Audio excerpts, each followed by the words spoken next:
ॐ श्री गणेशाय नमः। ॐ श्री सरस्वती नमः। ॐ श्री सद्गुरुभ्यो नमः। ॐ भागवत भगवान की जय। नमस्ते परमहंस स्वादित चरण कमल चिन्ह मकरंदाय भक्त जन मानस निवासाय श्री रामचंद्राय वागीशाय यस्य वदने लक्ष्मी यस्य च वक्षसि यस्यास्ते हृदये संवित् तं नृसिंहमहं भजे। सच्चिदानंद रूपाय विश्वोत्पत्त्यादिहेतवे तापत्रय विनाशाय श्रीकृष्णाय वयं नमः। नारायणं नमस्कृत्यं नरं चैव नरोत्तमं देवीं सरस्वतीं व्यासं ततो जयमुदीरये। श्रीकृष्णाय वासुदेवाय हरये परमात्मने प्रणतक्लेशनाशाय गोविन्दाय नमो नमः। यं प्रवचन्तमनुपेत्य अपेतकृत्यं वैपायनो विहरभक्तराजुहाव पुत्रेति तन्मयतया तरवोऽभिनेन्दुः तं सर्वभूतहृदयं मुनिमानतोऽस्मि। जन्माद्यस्य यतोऽन्वयादितरतः चार्तेष्वभिघ्नस्वराट् तेने ब्रह्महृदायादिकवये मुह्यन्ति यः सूरयः तेजो वारिमृदां यथा विनिमयो यत्र त्रिसर्गो मृषा ताम्नां स्वेन सदा निरस्तकुहकं सत्यं परं धीमहि। नमो भगवते तुभ्यं वासुदेवाय धीमहि प्रद्युम्नाय निरुद्धाय नमः शङ्कर्षणाय।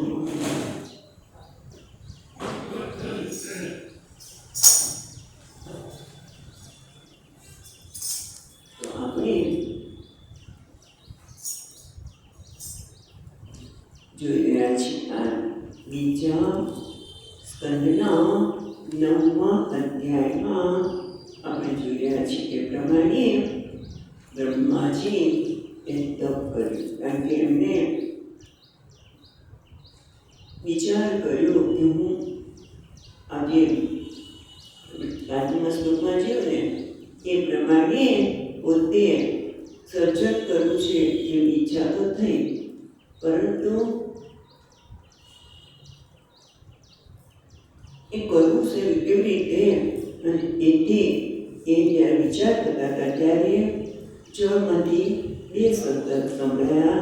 એક કેટલામો? 16મો અને 21મો શબ્દ તપ. અને મેં તપ કર્યું અને એટલું તો કર્યું તપ 1000 વર્ષ સુધી એકાગ્ર ચિત્તે ઇન્દ્રિયોનું સંયમન કરીને તપ કર્યું. ત્યારે ભગવાન પ્રસન્ન થયા અને ભગવાને પોતાના લોકની દર્શન કરાવ્યા.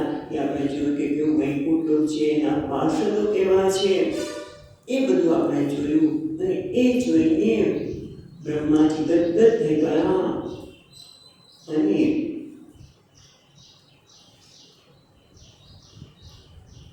એ વખતે કે છે કે બ્રહ્માજી પાછી 17મા શ્લોકમાં વાત કરી. 17માં કે ભગવાનના દર્શનથી ના લોકથી હૃદયમાં આનંદ વ્યાપી ગયો છે અને રોમાંચિત થઈ ગયેલા વિગ્રહવાળા પ્રેમાસુ વહી રહ્યા છે. ત્યારે ભગવાન એમ કહે છે કે તમ પ્રિયમાણાય સમુદ્રમાં સંપસ્થિતમ તદા પ્રજા વિસર્ગ નિશાસન કર્ણઃ. તે સમયે સૃષ્ટિના નિર્માણ કાર્યમાં પ્રસન્ન થઈને જે પ્રવૃત્ત થયેલા છે, કારણ કે ભગવાનની આજ્ઞા છે કે તમે સૃષ્ટિનું સર્જન કરો. એટલે કોઈ આજ્ઞા માને તો એ વ્યક્તિને પોતે પ્રિય બની જવાનો છે. પ્રિય માનવ એમને જોઈને ભગવાને પહેલાં તેને આપણે વાણીથી અને હાથથી બે રીતે શક્તિ આપી અને કરથી એમનો સ્પર્શ કર્યો અને વાણીથી એમને ઉપદેશ આપ્યો. આમ અહીંયા આપણે ગઈ વખતે જોયું તે પ્રમાણે એક ટીકાકાર કહે છે કે ભગવાને સ્પર્શ અને વાણી દ્વારા પોતાની ક્રિયાશક્તિ અને જ્ઞાન શક્તિનું બ્રહ્માજીમાં આધાન કર્યું, જેને આપણે કહે છે માથે હાથ મૂકીને શક્તિપાત. એવું શક્તિપાત કર્યો શબ્દ આપણે વાપરીએ છીએ, જે જાણીતું છે. માટે મહત્વનું છે કે જ્ઞાન શક્તિ અને ક્રિયાશક્તિ આધાન કર્યો. અને પછી આપણે જોઈએ છીએ પ્રમાણે ભગવાન કહે છે, પેલા તેમના વખાણ કરતા કહે છે કે તમે તો વેદ ગર્ભ છો, તમારા ગર્ભમાં વેદ રહેલા છે અને તમારા તપથી હું પ્રસન્ન થયું છું. કયા પ્રકારનું તપ છે? ઉડ યોગી નામ, એટલે કે જેમાં કોઈ ઉદ્યુલતા નથી. તમારા તપમાં કોઈ ઉદ્યુલતા નથી, એટલે કે કોઈ સ્વાર્થ નથી.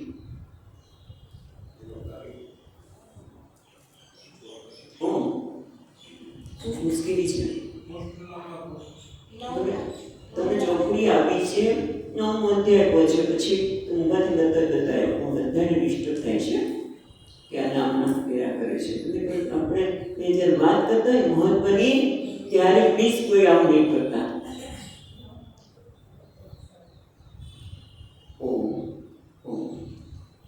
હા, એટલે આપણે વાત કરતા 19મા શ્લોકમાં કે તમે લાંબુ તપ કર્યું અને કોટી યોગી નામ, એટલે કે તમારામાં કુટિલતા નથી, એનાથી પ્રસન્ન થયો છું. માટે તમને વરદાન માંગો. અને વરદાન માંગવાની વાત કરી સાથે સાથે આપણે 21 શ્લોક સુધી જોયેલું, એટલે 21 શ્લોક ફરીવાર વાંચીએ અને આગળ જઈએ.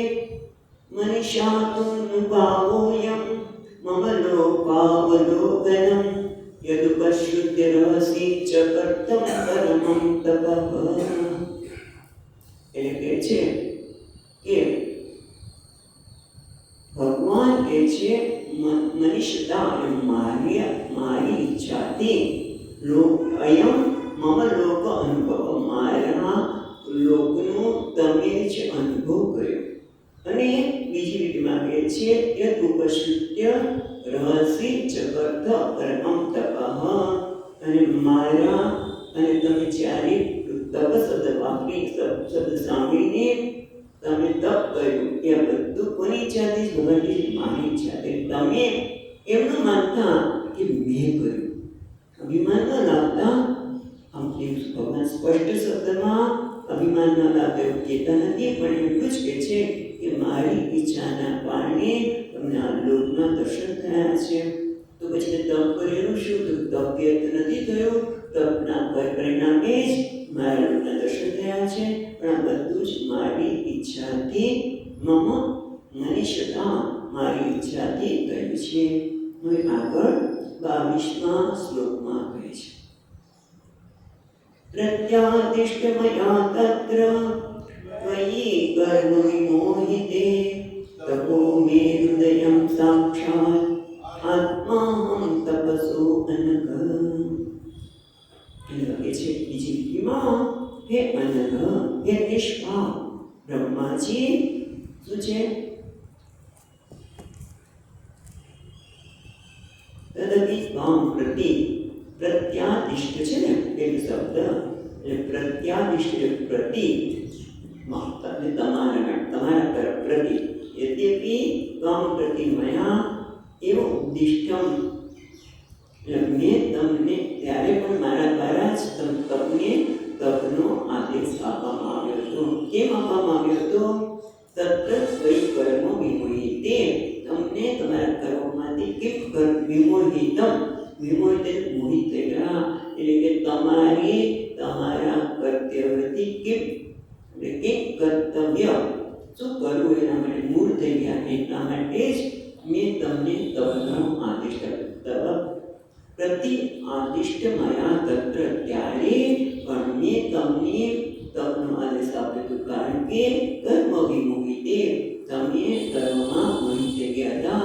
એટલે કે મારે કેવી રીતે સૃષ્ટિનું સર્જન કરવું એ ખબર નથી. માટે તપો મેં હૃદયમ સાક્ષાત આત્માહમ તપસો અનઘ, મેં તપો એટલા માટે કહ્યું કે તપો મેં હૃદયમ, તપ એ મારું હૃદય છે, એટલે શક્તિ. હૃદય પર અંતર, તપો મેં હૃદયમ અંતરંગા શક્તિ, તપ એ મારી અંતરંગ શક્તિ છે. અને આત્મા અહમ તપઃ, અને તપ જ મારું સ્વરૂપ છે. આત્મા એટલે અહીંયા સ્વરૂપ પ્રતિજ્ઞા લેવાનું છે કે ભગવાન કહે છે, શું કહે છે આ ચર્ચામાં, કે એ બ્રહ્માજી જ્યારે તમે કર્મથી મોહિત થયા હતા, કેવી રીતે કર્મ કર્યું એનું તમને ખ્યાલ નહોતો આવતો, ત્યારે તપ કરવાનું એટલા માટે કહ્યું કે તપ જ મારી આંતરિક શક્તિ છે, તપ જ મારું સ્વરૂપ છે. અને ઉપનિષદમાં પણ કહ્યું છે યસ્ય જ્ઞાનમય તપઃ, આ એ જ્ઞાન તપ એટલે શું? મુંડક ઉપનિષદમાં કહ્યું છે યસ્ય જ્ઞાનમય તપ, જેનું જ્ઞાન રૂપી તપ છે. ભગવાન તપ એટલે શક્તિ, અને શક્તિ એટલે શક્તિ, તો જ્ઞાનમય એ જેમનું તપ છે. અને જો તમને યાદ આવતું હોય તો તુલસીદાસજી મહારાજે પણ ત્યારે પ્રતાપભાનું એ કર્મના યોગે પહેલા શિકાર કરવા માટે, અને એ પેલો છે ભક્તો ભરા, એ પણ દુશ્મન હતો અને એને લઈ ગયો. ત્યારે એક તનુ ઋષિને મળે છે, ત્યારે એને પણ એના દ્વારા પણ તુલસીદાસ મહારાજ કહે છે તપતે અગમ ન કછું સંસાર, આ સંસારમાં તપ જેવું કોઈ મોટું સાધન નથી. એટલે તપ એટલે અહીંયા જ્ઞાનમય તપની વાત કરવામાં આવે છે. હવે આગળ ભગવાન તપના સંદર્ભમાં બતાવતા 23મા શ્લોકમાં કહે છે સુજામી તપસે વેદમ રસામી તપસા પુનઃ વિભર્મી તપસા વિશ્વમ વીર્યમ મે દુશ્ચરમ તપઃ. એટલે કહે છે સુજામી તપસા વેદમ, સૃજામી તપસા એવ ઇદમ ગ્રસામિ તપસા પુનઃ. તપ એટલે શું કહું? કેમ કહું ના? ઉક્તેન તપસા અહમ સૃજામિ પુનઃ પુનઃ. આ વિશ્વનું સર્જન વારંવાર હું તપ દ્વારા જ કરું છું. પછી શું કહે છે? ગ્રસામિ તપસા પુનઃ, અને તપ દ્વારા હું એને પ્રસન્ન કરું છું, મારામાં સંહાર કરું છું, રસી જાઉં છું, સંહાર કરું છું. અને પછી બીજી રીતેમાં કહે છે વિભર્મી તપસા વિશ્વમ, અને આ વિશ્વને હું તપ દ્વારા જ વિભર્મી એટલે કે રક્ષણ કરું છું. વિભર્મી એટલે ધારણ કરું છું, તો રક્ષણ કરું છું. પણ પછી આગળ શું કહે છે? વીર્યમ મે દુશ્ચરમ તપઃ, વીર્ય એટલે શક્તિ, મે દુશ્ચર તપઃ. પણ આ તપ છે ને એ મારી દુશ્ચર, બહુ મુશ્કેલથી મારી શક્તિ છે. આ શક્તિ એટલી સરળ નથી, જ્ઞાનમય તપ છે પણ કેવું છે? મુશ્કેલ છે. આ વિશ્વને હું તપથી સર્જન કરું છું, વારંવાર તપથી પ્રતિ જઉં છું, અને તપથી જેને ધારણ કરું છું, રક્ષણ કરું છું, પાલન કરું છું. આ તપ જ મારી દુશ્ચર એટલે કે મુશ્કેલીથી પ્રાપ્ત થનારી શક્તિ છે. ભગવાન આટલું કહ્યું એટલે બ્રહ્માજી એ છે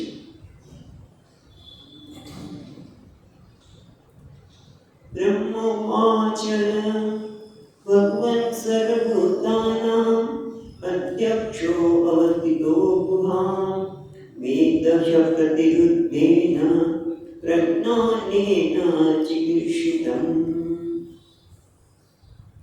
બ્રહ્મોવાચ, બ્રહ્માજી બોલ્યા, ભગવન સર્વભૂતાનાં અધ્યક્ષઃ અવસ્થિતો ગુહાં. ભગવાન એટલે હે ભગવાન, આપ તો કોણ છો? સર્વભૂતાના અધ્યક્ષ, આપ તો બધા પ્રાણી માત્રના અધ્યક્ષ છો. એટલે અધ્યક્ષ એટલે તદ્દ્રષ્ટા. તમે તો બધાના દ્રષ્ટા છો, એટલે તમે બધાના ક્યાં દ્રષ્ટા તો છો ખરા, પણ અવસ્થિતો ગુહાયામ, દરેક પ્રાણી માત્રના ગુહા એટલે બુદ્ધિમાં, બુદ્ધિ રૂપી ગુફામાં આપ રહેલા છો. અને કેવા અધ્યક્ષ રૂપે, ખાલી તમે રહેલા છો નહીં, દરેકની બુદ્ધિમાં, આપણી બુદ્ધિમાં ભગવાન રહેલા છે. પણ કે રીતે? અધ્યક્ષ રૂપે, એટલે દ્રષ્ટા રૂપે. એ બધી આપણી એક એક પ્રવૃત્તિને એને જાણ છે. દ્રષ્ટા એટલે શું? બધી ખ્યાલ છે. સાક્ષી રૂપે, દ્રષ્ટા રૂપે તમે બધાના પ્રાણી માત્રની બુદ્ધિ ગુફામાં રહેલા છો. અને એના કારણે વેદ હિ રીતિમાં વેદ ય છે ને એને જુદું પાડવું. હિ અને ય. હિ અપ્રતિક, હિ અને અની પાસે, યમાંથી અપ્રતિજ્ઞેન પ્રજ્ઞાનેન ચિકીર્ષિતમ. એટલે કે છે તમે બધાના બુદ્ધિમાં રહેલા હોવાથી વેદ જાણો છો. શું? પ્રજ્ઞાનેન, જ્ઞાનથી. પણ જ્ઞાન કેવું છે? અપ્રતિબદ્ધ, એટલે જેમાં કોઈ જ્ઞાનમાં અવરોધ નથી, અકુંઠિત જ્ઞાન. જે જ્ઞાનમાં આપણે પાસે જ્ઞાન તો છે, પણ આપણું જ્ઞાન કોઈ પણ વસ્તુનું હોય તો આપણે અમુક વસ્તુ જાણતા હોય. જેમ કે આ ક્લિપ છે, તો આનો કલર કેસરી છે, પણ આ ક્યાંથી બની, કેવી રીતે થયું, બધું જ આપણે બધી જ જ્ઞાન હોતું નથી. જ્ઞાન એટલે વસ્તુનો પણ ગુલાબ છે, ફૂલ છે, તો એ ફૂલનો આ રંગ છે, પણ એ ફૂલ આ રીતે કેવું છે, મેં બધું જાણતા હોય. ડીએનએ, આરએનએ કંઈક કંઈક હોય, એ બધું કેવું જ્ઞાન છે આપણું? કુંઠિત, એટલે મર્યાદિત છે, કુંઠિત છે. જ્યારે તમારું જ્ઞાન કેવું છે? અકુંઠિત, અપ્રતિબદ્ધેન પ્રજ્ઞાનેન. પછી મહત્વ શું છે? ચિકીર્ષિતમ, એટલે સર્વેષાં ચ મમ ચિકીર્ષિતમ કર્તુમ ઇષ્ટમ વેદ. ચિકીર્ષિતમ વેદ, વેદ પેલો શબ્દ છે ચિકીર્ષિતમ, છેલ્લે છે. ચિકીર્ષિતમ જાણો છો. શું જાણો છો? મને અને બધાના હૃદયમાં રહેલા હોવાથી અમારા મનમાં શું રહેલું છે તમે જાણો છો. અમારા મનમાં શું ઈચ્છા છે તમે જાણો છો. કારણ કે ભગવાન તો વાત કરી કે તમે મને મારી પાસે વરદાન માંગ્યું, પણ કે ભગવાન કહેવાનું શું વરદાન માટે? કારણ કે મારી શું ઈચ્છા છે, મારી જ નહીં, બધાના હૃદયમાં તમે અધ્યક્ષ રૂપે રહેલા છો. બધાની બુદ્ધિ ગુફામાં, એ બધાના હૃદયમાં જે કંઈ કરવાની ઈચ્છા થાય, જે કંઈ ઈચ્છા થાય, એ બધી તો તમે જાણો છો ભગવાન. એટલે તમે મારા હૃદય, તમે મને પૂછો કે તમે બહુ ઉપર છતાં તમે કહ્યું છે, એના માટે હું કહું છું. શું જોઈએ છે મારી? 25મા શ્લોકમાં કહે છે, તથાપિ નાથ માનસ્ય નાથ નાથાય નાધિતમ પરાવરે યથા રૂપે ચાનિયામ તે તવ રૂપિણઃ. એટલે છે તથાપિ તમે તો અમારા બધાના બુદ્ધિ ગુફામાં રહેલા છો, છતાં પણ તથાપિ નાથ માનસ્ય, નાથ, નાથ છે એ સંબોધન છે, હે નાથ, હે અમારા બધાના સ્વામી. તથાપિ નાથ માનસ્ય, નાથ માનસ એટલે શું? નાથ એટલે સ્વામી, પણ બીજો નાથ માનસ, જેના નાથ માનસ એટલે જેને ઈચ્છા છે, માગનાર. નાથ એટલે યાચના કરનાર એવા. નાથ માનસ એટલે યાચના કરનાર, માગનાર, જે યાચના કરે છે ને નાથ માનસ્ય કહ્યું. અચ્છા, તો એ છે નાથ માનસ્ય એટલે આચના કરનાર, એ નાથય. जो છે નાથી તમ ત્રણ શબ્દ છે નાથમાનસ્ય નાથ નાથાય નાથિતમ તો પહેલું છે હે નાથ યાચમાનાય તથાપિ તો પણ નાથમાનસ્ય અને યાચના કરનારેવા મને નાથય આપો સંશય આ સંશય પ્રચ્છ આપો શું આપો પછી નાથિતમ શબ્દ પછી લઈશું તો કે છે પરાવરે યથારૂપે જાનિયામ તે તવરૂપિણા છે ને તવરૂપિણાને જુદું પડશે સંધિ વકારા છે એનામાંથી ઉ નીકળશે ને અ નીકળશે તું અરૂપિણા તું એ પરંતુ પરાવરે યથા પરાવર રૂપે જાનિયામ અરૂપિણા તે જો તે અરૂપિણા તે તવ તમારું છે અરૂપિણા તમે કેવા છો કોઈ રૂપ નથી તમારું તમે મને સગુણ કહેવાય તમે નિર્ગુણ પણ તમે છો અને એમાં તો કેટલી ભાંજનો છે ભગવાન સગુણ છે કે નિર્ગુણ નિર્ગુણ સગુણ રૂપે ધારણ થયેલા છે અને સગુણમાં તમે ગુણ કાઢી નાખો ધીરે ધીરે તો નિર્ગુણ બની ગયા પણ એનાથી પણ કારણ કે છે તમે જે અરૂપિણ હા વિદિતા અવિદિતા ગતિ એનો વિષય પણ કહે છે જે વિદિત છે અને અવિદિત છે એનાથી પણ તમે પર છો એવા તો અરૂપિણ તમે જે અરૂપી છો જે અરૂપી એવા તમે શું યથા જે રીતે પરાવરે પર એટલે સૂક્ષ્મ અથવા તો નિર્ગુણ શબ્દ વાપરી શકાય અવરે એટલે સ્થૂળ અથવા પરાવરે મુંડક ઉપનિષદ પ્રમાણે સ્થૂળ અને સૂક્ષ્મ છે વિદ્યતે હૃદય ગ્રંથિ ચિદ્યન્તે સર્વ સંશયા યસ્મિન દ્રષ્ટિ પરાવરે ત્યાં પણ પરાવરે શબ્દ વાપરેલો છે પરાવરે એટલે પર એટલે સૂક્ષ્મ અપર એટલે સ્થૂળ જે તમારું સ્થૂળ અને સૂક્ષ્મ રૂપ છે એને જાણ્યા એને હું આપની કૃપાથી જાણી શકું માટે નાથિતમ પછી શબ્દ બાકી રહ્યો છે નાથિતમ એટલે કે છે કથયમે નાથિતમ એટલે દેહી મને એ આપો શું માગે છે હવે કે તમે તો બધાના હૃદયમાં રહેલા જ છો બુદ્ધિમાં તમને બધી ખબર છે છતાંય ભગવાન મને તમે જે અરૂપી છો જે રૂપરહિત છો એવા મને સ્થૂળ અને સૂક્ષ્મ એવા બંને રૂપને તમારા સ્થૂળ રૂપને અને સૂક્ષ્મ રૂપને સગુણ રૂપને અને નિર્ગુણ રૂપને જાણી શકું એવી તમે મને એવું જ્ઞાન પ્રદાન કર્યું એનો વિસ્તાર કરે છે એ પરમહંસની વાત તો કરી પણ હવે એની આગળ વાત કરે છે 26 અને 27માં શ્લોકમાં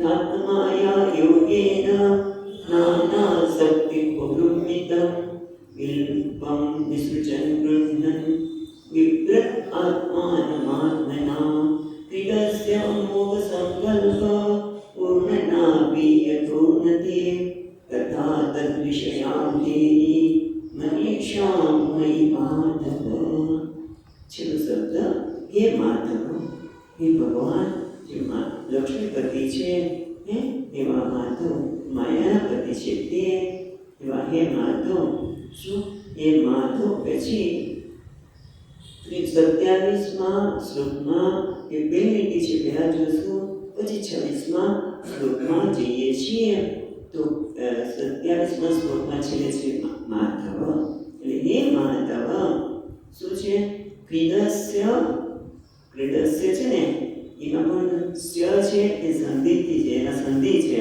આમ તો ક્રીડસ્ય આપણે સામાન્ય થોડું ઘણું સંસ્કૃત આવડતું હોય ને એટલે રામસ્ય છઠ્ઠી વિભક્તિ છે એવું કહીએ ક્રીડસ્ય છઠ્ઠી વિભક્તિ છે ના એ સંધિ છે ક્રીડસ્ય ય છે એને સંધિ થઈ છે અને શું નીકળશે ઈ અને અ ક્રીડસી અને પછી અ એટલે અમોઘ સંકલ્પ ક્રીડસી અમોઘ સંકલ્પ પૂર્ણનાભિ યથા ઉન્નતે જો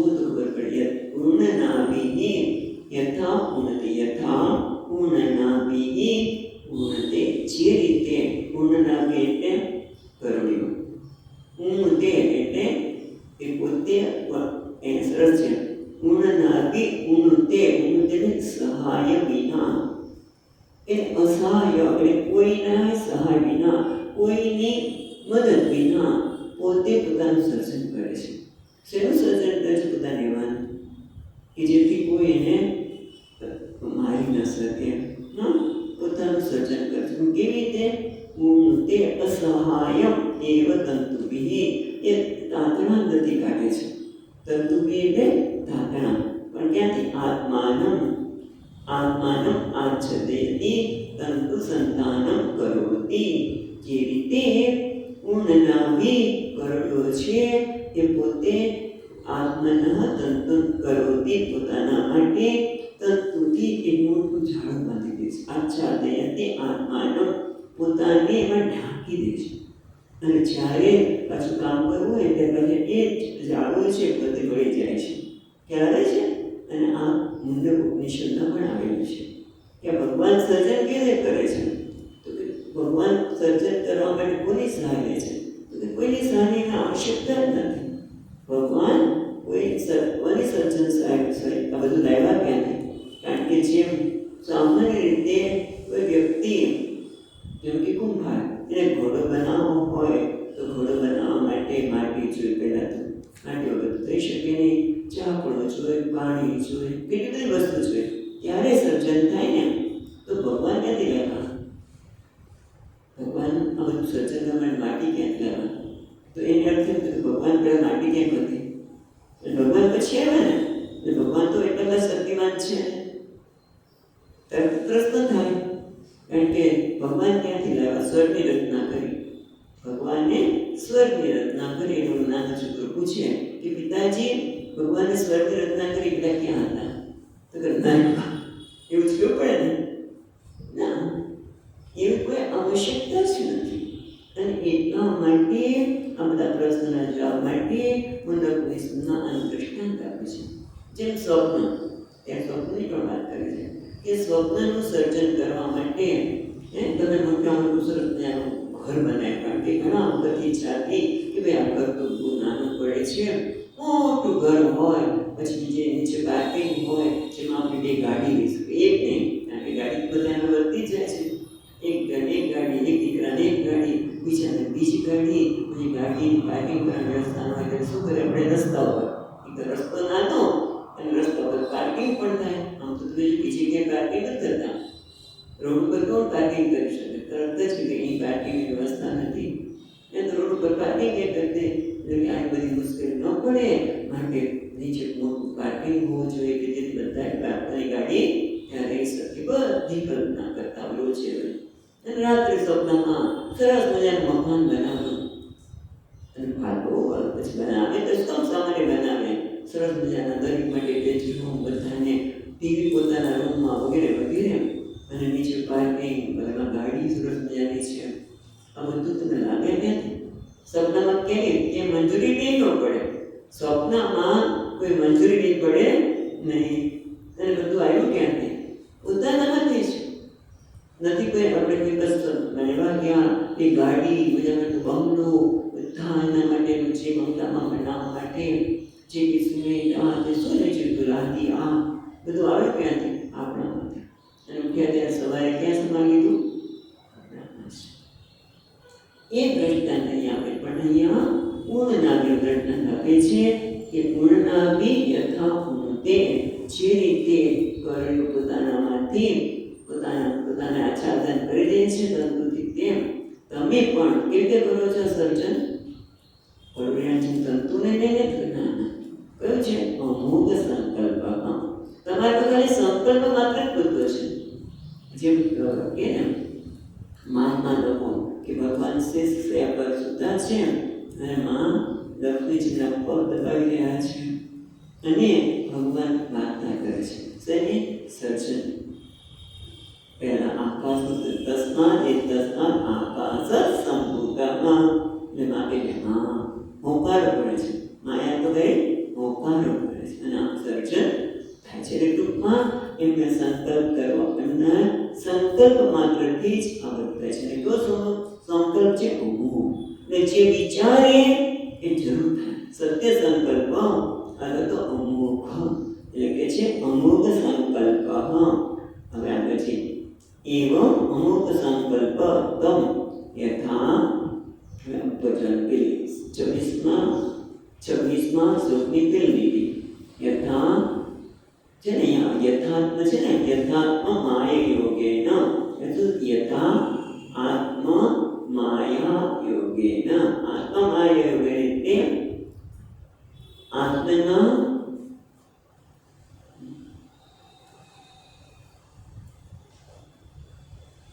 આત્મ માયા યોગેન આત્મ માયા રૂપેણ યોગેન આત્મા રૂપી જે માયા છે એના યોગથી એ વડે શું છે પછી નાના શક્તિ અવલંબી તો પછી લઈશું વિલોપન વિસૃજન ગૃહન વિભક્તિ આત્માન કયો ભાગ રહી છે 26મા શ્લોકની બીજી રીતે વિલોપન વિસૃજન ગૃહન વિભક્તિ નથી પણ વિભક્ત્ય તો કયા છે આત્માન આત્મના એટલે કે છે કે ભગવાન અમુક સંકલ્પ તમારા અમુક સંકલ્પથી એ સંપૂર્ણ કોણ મદદ કરે છે આત્મ માયા રૂપેણ યોગેન આત્મ માયા રૂપી યોગના દ્વારા આત્મના એવ આત્માનમ ગૃહન એટલે કે છે પોતાની માયાથી જ આત્મના પોતાના વડે જ પોતાને ગ્રહણ કરે છે. કોને ગ્રહણ કરે છે? બ્રહ્માજી વિષ્ણુ શિવજી વગેરે રૂપે પોતાને જ એ ગ્રહણ કરે છે. પોતાને જ જન્મ કર્યો પોતાને જ દાળ દ્વારા તંતુ દ્વારા પોતાના માટે સર્જન કરે છે. એમ ભગવાન પણ પોતાની માયાના યોગથી એ પોતાના આત્માથી આત્માને ગૃહન ધારણ કરશે. પણ એ પહેલા શું છે તો કે છે નાના શક્તિ ઉન્મિતમ વિરૂપન વિસૃજન ગૃહન એટલે કે છે વિરૂપન એટલે સંહરણ વિરૂપન કર્યા છે ને સંહરણ સંહાર કરતા વિવિધ પછી શું છે વિસૃજન વિવિધમ વિસૃજન અને વિવિધ રૂપે સર્જન કરનાર. પછી ગૃહન શેના માટે આવ્યું છે આત્માનું ગૃહન એ ત્યાં લેવાનું ગૃહન એટલે ધારણ કરો છો ગૃહન ક્રીડસી એટલે આપણે પછી જોઈએ જ પરિવાર ને પેલા એ છે જે યથા આત્મ માયા યોગે આત્મા માયાના યોગથી તમે અમુક સંકલ્પથી આત્મ માયાના રીતે તમે આ સૃષ્ટિનું સર્જન સંહાર કે છે પછી સર્જન અને વિભ્રત એને પાલન કરો છો. પણ કેવી રીતે નાના શક્તિ ઉન્મિત તમારી જે માયાના લીધે નાના અનેક પ્રકારની શક્તિ છે. અહીંયા શરૂ થાય છે બીજા ટીકાકારે કે અનેક પ્રકારની પંચવિંશતિ 25 પ્રકારના પ્રકૃતિ મહત્વ બધા છે એની શક્તિ છે એના દ્વારા શક્તિથી ઉન્મિતમ એનાથી જોડાઈને તમે આ જગતનું સર્જન સંહાર સર્જન અને પાલન કરો છો. અને એટલું જ નહીં આત્માનમ ગૃહન ક્રીડસી શબ્દ બાકી છે એટલે કે તમે પોતાના આત્માનમ એટલે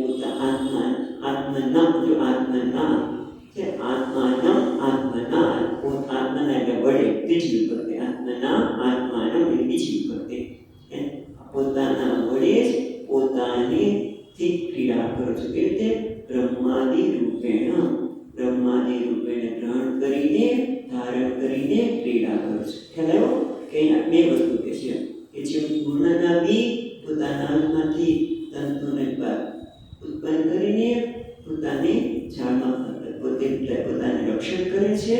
અને એ જ રીતે તમે અમુક સંકલ્પ દ્વારા આત્મમાયાથી અનેક શક્તિથી જોડાઈને તમે સૃષ્ટિનું સર્જન પાલનને સંહાર કરો છો. અને તમે જ આ બ્રહ્માજી વગેરેને ધારણ કરીને ક્રિયા કરો છો. હવે આગળ સમજાય છે બંને શ્લોક સાથે જોયા. હવે આગળ કહે છે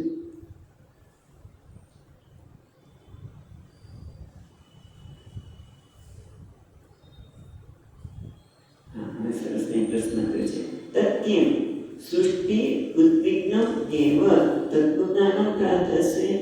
ભગવાન પૂછે છે કે તું આ સૃષ્ટિનું સર્જન તને કે ખિન્ન થઈને કે સૃષ્ટિનું સર્જન કરવાનું કામ તો તને સોંપ્યું, પણ તું સૃષ્ટિનું સર્જન કેવી રીતે કર્યું તને ખબર પડતી નથી. એટલે તું જે તત્વજ્ઞાનની પ્રાર્થના કરે છે એ ખિન્ન થઈને કરે છે કે નાસીપાસ થઈને મને કહે છે કે મને તમે તત્વજ્ઞાન આપો. કયું? 25મા શ્લોકમાં કહ્યું ને કે હું તમારા પરાવર રૂપને જાણવા માંગુ છું. તમે અરૂપી છો પણ પરાવર રૂપને જાણવા માંગુ છો. તમે આ બધું સર્જન કરો છો પણ કેવી રીતે કરો છો? ભલે આત્માના આત્માનમ, પણ એ પણ મને જાણવું છે જેથી હું સર્જન કરી શકું. કે આ છે કે હું તો સર્જન કરવાનું છે. એટલે કે દુઃખી નથી ને માંગી તો ના એવું નથી તો કેવી રીતે છે? પછી 28મા શ્લોકમાં કહે છે ભગવચ્ચિક્ષિતમહં કર્માણિ નિતંદ્રિતઃ નિયમાનઃ પ્રજા સર્ગં બદ્ધયેયં યદનુગ્રહાન. પેલી લીટીમાં કહે છે છ અને ક્ષ છે. કે છ છે એ ભગવત શબ્દ પછી શંકરનો શ છે શિક્ષિતમ પણ સંધિથી છ થઈ ગયો છે. છૂટું પાડીશું તો શું થશે? ભગવત શિક્ષિતમ પછી અહમ નીકળશે. અહમ કર્વાણી હ્યતંત્રિત છે ને, હ્ય એટલે હિ અતંત્રિત, ખરેખર અતંત્રિત. અતંત્રિત એટલે કોઈ પ્રમાણના પ્રમાદ વગર, અતંત્રિત પ્રમાદ વગર, આળસ વગર, અતંત્રિત એટલે આળસ વગર. પછી છે નેહમાનમ. એ નેહમાનમને પણ જુદું પડશે ન ઇહમાનમ. ઇહમાનમ બહુ સુંદર છે શબ્દમાં આપણે જોઈએ છીએ. પ્રજા સર્ગમ બદ્ધેયમ એટલે અયમ યદનુગ્રહાત બદ્ધેયમ. જોઈએ તો કે છે એ ભગવાન ભગવતા છે ને એ ભગવત એટલે ભગવતા કયા ભગવાન વડે શું છે? શિક્ષિતમ અહમ. હું ભગવાન વડે જ્યારે અનુશિક્ષિત થઈશ કે મને ત્યાં શીખવાડવામાં આવશે ત્યારે હું આળસ વગર થઈને હું સૃષ્ટિનું સર્જન કરીશ. મને તત્વજ્ઞાનની એટલી જરૂર છે કે જેથી આપણા અનુગ્રહથી હું સૃષ્ટિનું સર્જન કરી શકું. પણ એ બહુ મહત્વની વાત કરે છે. આ બહુ જ બધાને લાગુ પડે છે. શું છે? ન ઇહમાનમ એટલે કે પૂર્વત અપી અહંકારાદિ બધો ન ભવેયમ. બદ્ધેયમ છે ને એટલે બધા બદ્ધયમ યદ અનુગ્રહ તમારા અનુગ્રહથી હું પ્રજા સર્ગમ કર્માણી પ્રજાના સર્ગ એટલે પ્રજાની સૃષ્ટિનું કાર્ય કરીશ. એટલે કરીશ અતંત્રિત, કોઈ પણ આળસ રાખ્યા વગર. પણ એ કેવી રીતે કરી શકીશ? જેમ તમે મને શિક્ષણ આપશો. શિક્ષિતમ એ ભગવાન તમારા વડે જ્યારે શિક્ષિત થઈ મારે કેવી રીતે સર્જન કર્યું તમે શીખવાડશો ત્યારે હું પ્રજા સર્જનનું કાર્ય જરૂર કરીશ. જરાય આળસ રાખ્યા વગર. ખ્યાલ આવે છે? ભગવત શિક્ષિતમ અહમ પ્રજા સર્ગમ કર્માણી હ્ય અતંત્રિત. કોઈ પણ પ્રકારના આળસ વગર હું પ્રજાનું સર્જન કરીશ. પણ એ બહુ મહત્વનું છે. યદ અનુગ્રહ તમારા અનુગ્રહથી કામ તો કરીશ, પણ મારે તમે એવો અનુગ્રહ કરવો કે જેથી હું આ કાર્ય કરીને બદ્ધ નહોતું અહંકારથી. કારણ કે કોઈ પણ સર્જન કરીએ એટલે હું સર્જન કરનાર છું. માણસમાં મત આવી શકે, અહંકાર આવી શકે. એટલે ખાસ બ્રહ્માજી કહે છે કે ભગવાન મારા અનુગ્રહથી જરૂરથી તમારે મને જે શિક્ષા આપશો તેથી આ પ્રજા સર્ગનું સૃષ્ટિનું સર્જન કાર્ય કરીશ. અને પણ એ પણ આળસ રાખ્યા વગર. કારણ કે આપણે ઘણી વખત કરીશ તો પછી આખો સમય જતો રહે પણ થાય નહીં. ફોન કરવાનો છે, ફોન કરવો છે, થાય જ નહીં, રહી જાય આળસ. પણ અતંત્રિત કોઈ પણ પ્રકારના આળસ વગર કરીશ. પણ એક વસ્તુ છે ભગવાન કે જેનાથી અહંકાર વગેરેથી બંધાઈ ન જાઓ. એ તમે મારા ઉપર કૃપા કરશો. એના માટે આગળ સુંદર વાત કરશે. 29મા શ્લોકમાં યાવत् સખા સખ્યુરિવેશતે કૃતઃ પ્રજા વિસર્ગે વિપચામિ ભોજનમ અવિપ્લવસ્તે પરિપાણિ સ્થિતો માં મે સમુદ્ધમદો અજમાનિનઃ. અહીંયા એ કહે છે 28મા શ્લોકમાં કહ્યું કે અહંકારથી બદ્ધ નથી જાઓ. એ વસ્તુ અહીંયા વધારે વિસ્તારથી કહે છે કે ઓ ઈશા, ઈશ ક્યાંથી લાવ્યા તમે? તો પેલી લીટીમાં યાવત સખા સખ્યુ ઈવેશ છે ને, સખ્યુ ઈવ ઈશા. ઈવ એટલે જાણે કે સખ્યુ ઈવેશ છે ને એને જુદું પાડશે. સખ્યુ ઈવ ઈશ્વર, ઈશ્વર એટલે ભગવાન, અને ભો બીજી લીટીમાં છે ભો જન્મ છે, ભો ઈશ્વર એટલે એ ભગવાન, એ ઈશ્વર. કેવી રીતે? યાવત, યાવત પછી લખશું સખા સખ્યુ તે કૃતઃ. જેમ એક સામાન્ય સખા એટલે મિત્ર, સખ્યુ એટલે મિત્રની મિત્રતા, એનું સન્માન. સખ્યુ તમે એક સામાન્ય લોકમાં જેમ એક મિત્ર બીજા મિત્રને મળે તો શું કરે? અભિવાદન કરે, હાથ પકડે, બરાબર? હાથથી હસ્તન નતા એવું કરીએ, એના હાથ પકડીને અભિવાદન કરીએ. એમ તમે પણ તમે મારા પર હાથ મૂક્યો ને એટલે મિત્ર જેવું કાર્ય થયું ને, તો મારું સન્માન કર્યું. કહેવાનું તાત્પર્ય છે મિત્ર જે બીજા મિત્રનું સામાન્ય જેમ સન્માન કરે એમ તમે પણ મારું સન્માન કર્યું. એટલે મને એનો અહંકાર હોય છે કે આપણે પહેલાં ક્યારે વાત કરી હતી કે પહેલાં આમાં જ ભાગવતમાં જ વાત કરી હતી કે કાશીની બાજુમાં એક ગામડામાં એક ઠાકોર હતા ત્યાંના, અને એમણે પંચમ જોર સાથે હાથ મિલાવેલો. તો છેક સુધી એ બધાને કીધા કરે કે પંચમ જોર સાથે હાથ મિલાવેલો. એટલે એ અહંકાર આવી જાય એમ તમે પણ મને એક સખાની છે સન્માન તો કર્યું, મારા ઉપર તમે હાથ મૂક્યો, પણ એના લીધે મને અહંકાર ના આવે. એ બહુ મહત્વનું છે.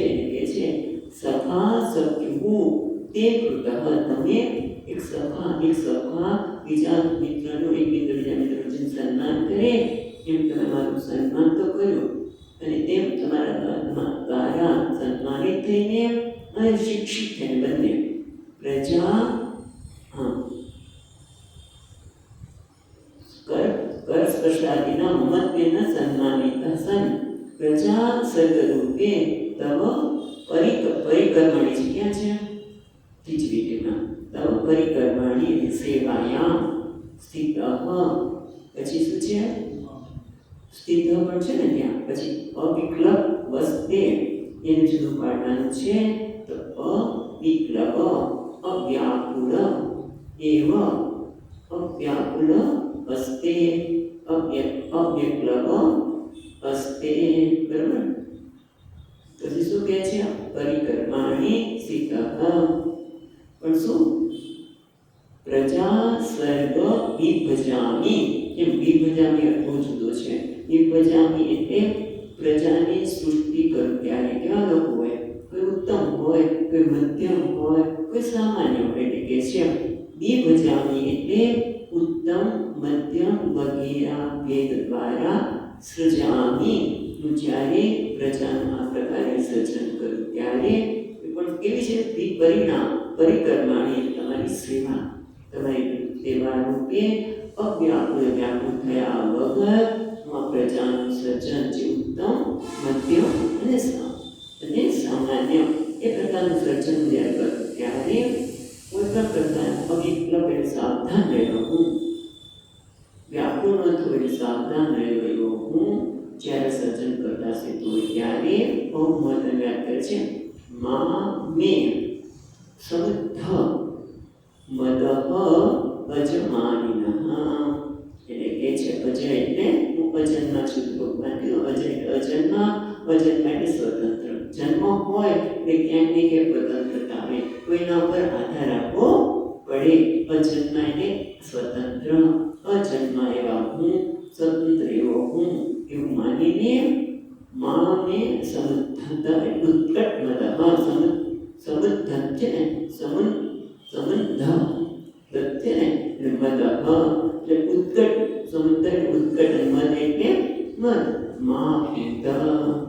મારામાં એકદમ, કારણ કે આપણે બંને સમાન છીએ, બંને મિત્ર બન્યા.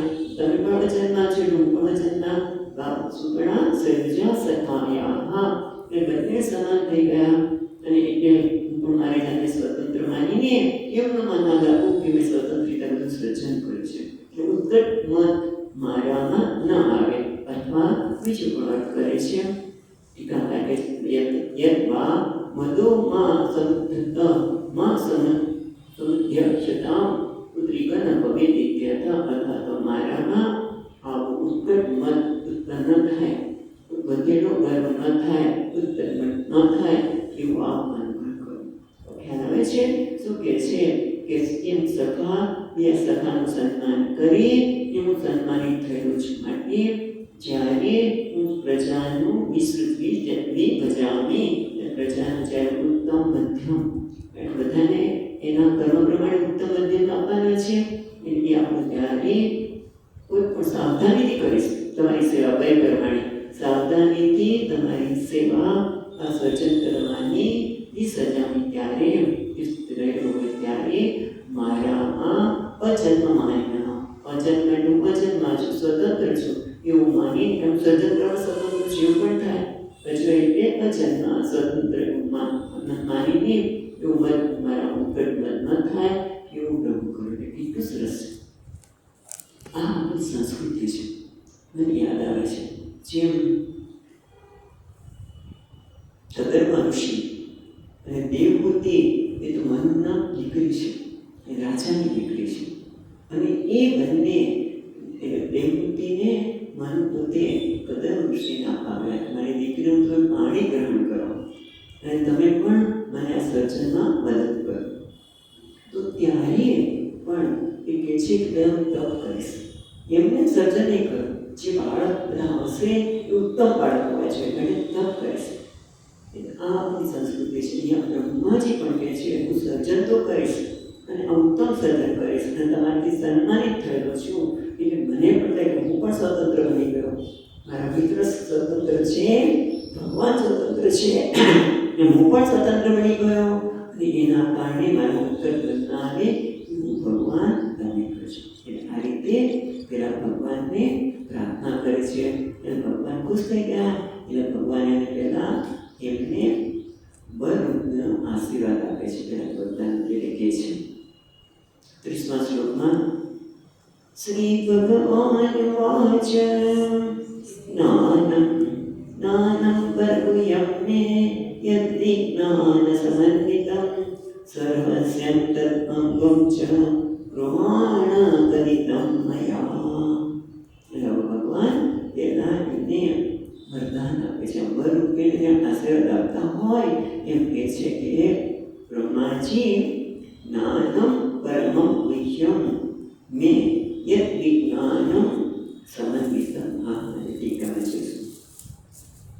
અને ભગવાન કહે છે જ્ઞાનમ યદ પરમમ ગુહ્યમ મમ જ્ઞાનમ.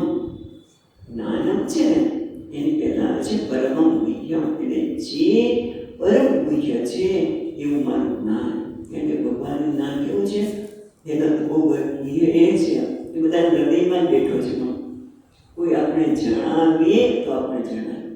જેમ આપણે ઘણી વખત વાત કરી પૂછીએ પરમ ગુહ્ય એટલે પરમ રહસ્ય. જ્યાં સુધી કોઈ જણાવે નહીં ત્યાં સુધી જણાવી શકાય નહીં.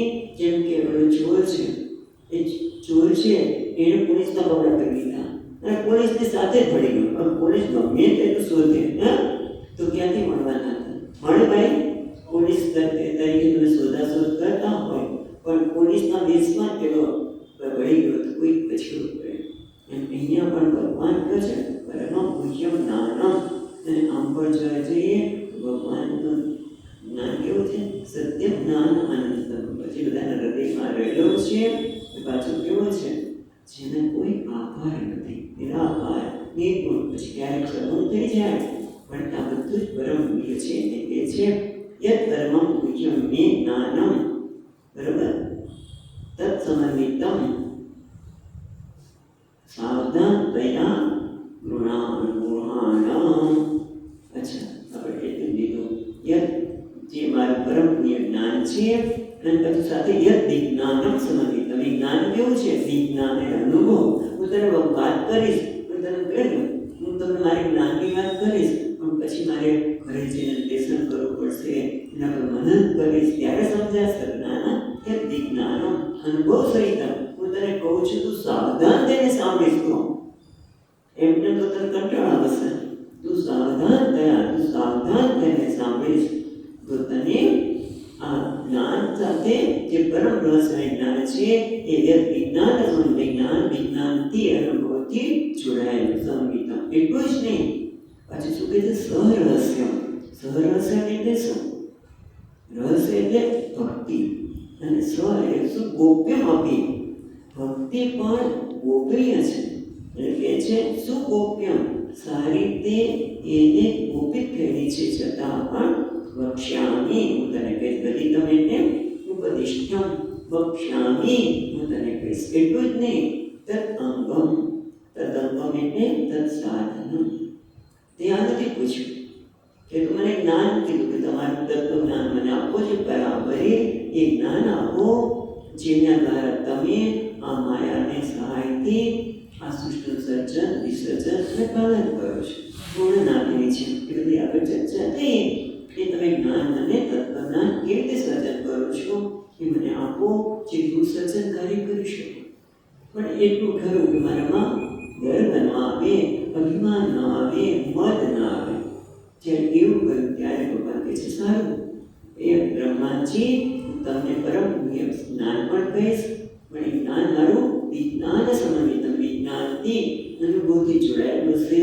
અને એટલું જ નહીં, જે ગોપનીય ભક્તિ છે એ ગોપની ભક્તિ પણ કહીશ. તદ અંગમ અને જ્ઞાનનું જે સાધન છે એ ગદિતમ મયા, મારા વાળે નિર્દેશ કરશે. માટે ગૃહાણ, અને ગ્રહણ કરો એટલે સાવધાન થઈને ગ્રહણ કરો, તો તમને મૂળ રહસ્યની જ્ઞાનની ખબર કરવામાં આવશે. હવે અહીંયા સુંદર એક ટીકા છે, જરા જોઈએ પાસે ટાઈમ તો છે તો લખવાનો ટાઈમ નથી.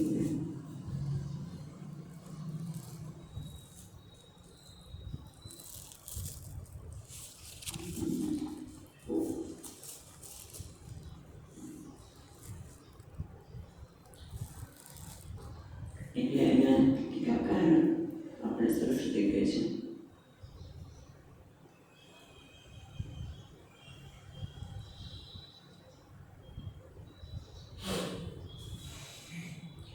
પ્રેમ પ્રધાના સાધત્યા ગૃહાણમ, તમે એનું ગ્રહણ કરો. પણ એ પછીના જે શ્લોક છે એના સંદર્ભમાં એ ટીકાકાર આપણા કહે છે કે શું, કે હવે પછીનો જે છે એ ચતુશ્લોકી ભાગવત એવું નામ મને સાંભળ્યું હશે. એ 4 શ્લોક એટલે કે 4 પ્રકારના પ્રશ્ન જે બ્રહ્માજીએ પૂછેલા હતા એનો જવાબ આપે છે. તો કયા છે? તો એમણે કહ્યું યથા એટલે કે છે સુગોપ્યમ અવિવક્ષ્યામિ તદંગમ જ્ઞાનસ્ય સાધનમ મયા ગદિતમ ઇષ્ટમ ત્વં સાવધાનતયા ગૃહાણમ. એ કહ્યું છે પ્રેમ પ્રધાનાઃ ભાગવતાઃ તુ. આ ભાગવત કેવું છે? પ્રેમ પ્રધાન. અત્ર બરાબરે યથા રૂપે જાનીયા. કારણ કે મેં કીધું તું મને એ પ્રકારનું જ્ઞાન આપો કે જે પર અને અવર બંનેને જાણો, જે સૂક્ષ્મ છે અને સ્થૂળ છે બંનેને જાણો, અથવા તો સગુણ અને નિર્ગુણ બંને છે એ તમે હું બરાબર જાણો. એટલે કે બરાબરે યથા રૂપે જાનીયામ इति अनेन तव अप्राकृत रूपम प्राकृत रूपम के दृश्यमे. भगवान प्राकृत અને અપ્રાકૃત કેવું છે તે. પછી બીજું શું પૂછ્યું હતું? યથા આત્મમાયા યોગેન અનેન તવ માયા યોગ માયા કીદૃશી યથા પીડસે. તમે જે યોગ માયાને લઈને આજે પીડા કર્યા છે, સર્જન વિસર્જન અને પાલનની પીડા કેવી કર્યા છે તે, અને ભગવત શિક્ષિતમ અહમ, અને ભગવાન તમારા દ્વારા શિક્ષા પામીને હું પણ સર્જન કર્યું. એટલે કે છે તત્ શિક્ષિતમ અહમ પતંગિત કર્વાણી, હું મારું કર્તવ્ય કર્મ કરું. એ કેવી રીતે કરું? એમાં જે પ્રશ્ન પૂછ્યા છે એના સંદર્ભમાં હવે પછીના શ્લોક છે. તો કેટલાક બીજા ટીકાકાર કહે છે કે ભગવાન બ્રહ્માની શંકા કરે છે કે તમારા દર્શન માટે હું અસમર્થ છું. તમારા દર્શન કરવા માટે મારે કેટલું તપ કરવું પડ્યું, તમે દર્શન કરી શક્યો નહીં, કારણ કે આજુબાજુ જો કોઈ દેખાણા નહીં, એ તમારા દર્શન કરવામાં અસમર્થ છું. તો પછી આ પરમ મુખ્ય જ્ઞાન છે એના માટે અધિકારી કેવી રીતે થાય? બંને હવે પછી આ ચર્ચા શેના માટે કરી? 31મો શ્લોક માટે કે આ 31મા શ્લોક શેના માટે છે? તો એના માટે એક ટીકાકાર કરે છે કે આજે 4 પ્રકારના પ્રશ્નો છે, એના સંદર્ભમાં આ જવાબ હવે પછી આપવામાં આવશે. એને ચતુશ્લોકી ભાગવત કહેવામાં આવે છે. અને બીજા કહે છે કેવી રીતે હું અધિકારી છું. પહેલા અધિકારી બતાવશે, પછી ભગવાન શું કહેવાના છે એ પણ બતાવશે, અને પછી આપણે એનો ઉત્તર જોઈશું આવતીકાલે.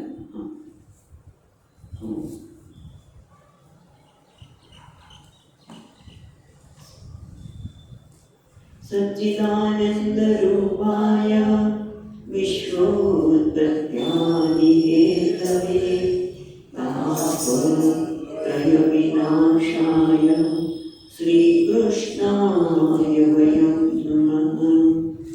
યં પ્રવચन्तમનુપેત્ય અપેતકૃત્યં દ્વૈપાયનો વિહરતાતરઆજુહાવ.